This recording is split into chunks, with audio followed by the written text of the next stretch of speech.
আসসালামু আলাইকুম রহমতুল্লাহ বরাকাতু। আশা করছি আপনারা সবাই ভালো আছেন। আমি আলহামদুলিল্লাহ ভালো আছি।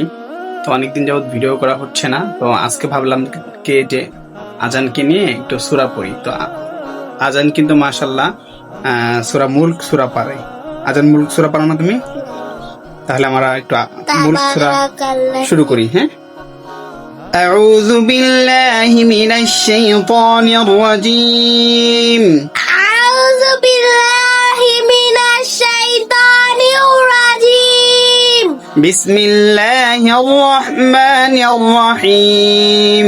বিসমিল্লাহির রহমানির রহিম। রহিম। রহিম।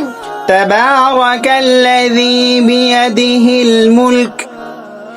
তাবারাকাল্লাযী বিয়াদিল মুলকু ওয়া হুয়া আলা কুল্লি শাইইন কাদির। আচ্ছা, আমরা আবার পুরোটা পড়বো। হ্যাঁ, তাবারাকাল্লাযী বিয়াদিহিল মুলকু ওয়া হুয়া আলা কুল্লি শাইইন কাদির।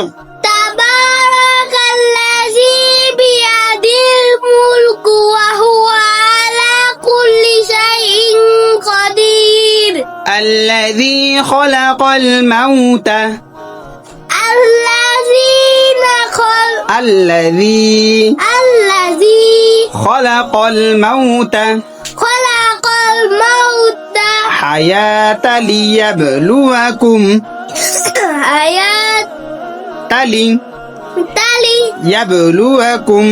يبلوكم أيكم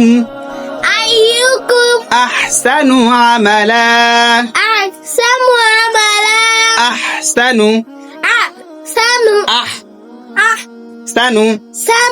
عملا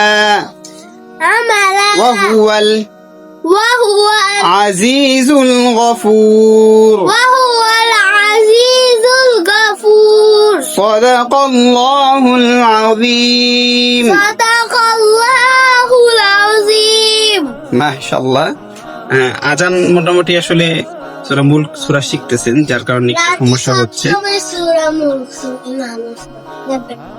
তাই মাশাআল্লাহ, সবাই আজানের জন্য দোয়া করবেন।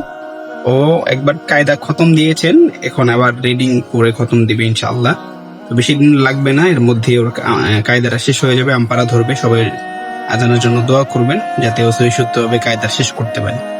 তো আসসালামু আলাইকুম ওয়া রাহমাতুল্লাহি ওয়া বারাকাতুহু।